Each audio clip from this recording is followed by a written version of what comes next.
صدر معزز سامعین کرام اور میرے پیارے پیارے اساتذہ کرام اور عزیز طالب علم ساتھیوں، السلام علیکم ورحمۃ اللہ وبرکاتہ۔ محترم حضرات، آج 26 جنوری کا تاریخی دن ہے۔ ہم آزادی کی حسین خوشی منانے کے لیے یہاں یکجا ہوئے ہیں۔ سارے ہندوستان میں خوشی مبارک ہو اور ہماری اس ملک کی آزادی کا جھنڈا ہمیشہ اسی شان و شوکت کے ساتھ لہراتا رہے۔ عزیزان وطن، لیکن آج یہ خوشی ہم مسلمانوں کے لیے ایک لمحہ فکر یہ بھی ہے کہ ہمارا ملک 55 سال پہلے آزاد ہوا۔ 100 سال کے قریب جدوجہد اور بے مثال قربانیوں کے بعد یہ آزادی حاصل ہوئی۔ یہ قربانی کس کی تھی؟ آزادی کی چنگاری کو کس نے شعلہ جوالا بنایا؟ پھر آزادان وطن، کب سے ہمارے ساتھ ہوئے ملک کس کے ہاتھوں سے چھینا گیا؟ ان تمام سوالات کا جواب آپ تاریخ کے اوراق سے پوچھے نا، وہ اوراق آپ کو جواب دیں گے۔ یہ آزادی کی تاریخ ایک ایسی حقیقت ہے جس کو فنا نہیں کیا جا سکتا۔ کون نہیں جانتا کہ گھر ہمارا لوٹا تھا، خون ہمارے ہاتھوں سے چھینی گئی تھی، تو کیا اسے بھولنے کا غم کسی غیر کو ہوگا؟ نہیں، کبھی نہیں۔ کون نہیں جانتا کہ آزادی کی پہلی آواز شاہ ولی اللہ علیہ الرحمہ نے بلند کی تھی؟ شاہ عبد العزیز نے انگریزوں کے خلاف جہاد کا پہلا فتویٰ دیا تھا۔ سید احمد شہید اور مولانا اسماعیل شہید نے بالا کوٹ کے میدان میں آزادی کے لیے سب سے پہلے گردن کٹائی تھی۔ سراج الدولہ نے سن 1757 میں بنگال کی دھرتی پر خون کا پہلا نذرانہ پیش کیا تھا۔ ٹیپو سلطان شہید نے میسور کی سرزمین کو پہلی مرتبہ خون سے رنگین کیا تھا۔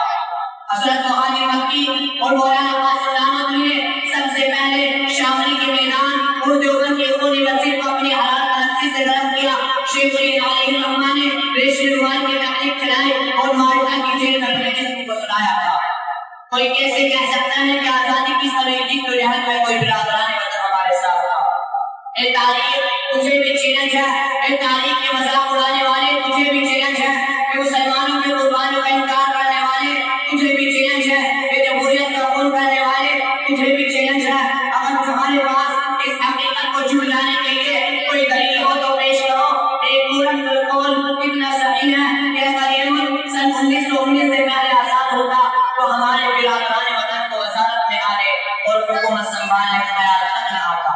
لیکن افسوس کہ پھر بھی کہتے ہیں ہم سے یہ اہل چمن، پھر بھی کہتے ہیں ہم سے یہ اہل چمن، یہ چمن ہے ہمارا تمہارا نہیں۔ اے امت مسلمہ کے بھڑکتے دلوں، اور اگر آپ تاریخ کی تاریخ کو جان کر دیکھیں تو ہمارے مسلم لیڈر ہی تحریک آزادی کے سرخے اور کانوں پہ کے سر پہ سایہ نظر آتے ہیں۔ ارے مولانا محمد علی جوہر کون تھے؟ ارے مولانا قرات سے کون واقف ہے؟ شیخ الاسلام مولانا مدنی رحمۃ اللہ علیہ کے علاوہ سینکڑوں ایسے سرخے علماء کرام اور مسلم صوفیاء ہیں جنہوں نے جنگ کی قیادت کی ہے۔ جلیانوالہ باغ میں ہمارے سینے چلے ہوئے ہیں، ہمارے گھر میں اعلان کیے گئے ہیں، لکھنؤ میں ہمارے نوابی کا خاتمہ ہوا۔ اے لوگوں، پھر بھی ہم سے یہ گلا ہے کہ وفادار نہیں، پھر بھی ہم سے یہ گلا ہے کہ وفادار نہیں۔ ارے ہم وفادار نہیں تو تم بھی تو دیدار نہیں۔ میرے قلب و جگر کے ساتھیوں، ذرا اتنی قربانیوں کے بعد دیکھیں کہ آزادی نے ہم مسلمانوں کو کیا دیا۔ خون آگ اور آنسو۔ ارے آج 58 سال میں مسلمانوں کے جتنے گھر ویران ہوئے، جتنی کربلائیں کٹائے گئے، جتنی عورتیں بیوہ ہوئی اور جتنے بچے یتیم ہوئے، جتنے عبادت گاہوں پر حملے ہوئے، اور اس کے تقدس کو پامال کیا۔ بلانے کے لیے 100 سالہ طور پر اس پر شرف آتی ہے۔ آج ہمیں ودیسی اور پاکستانی کہا جاتا ہے، ہم پر بنگلہ دیشی گھسکٹ میں کیا ہونے کا الزام لگایا جاتا ہے۔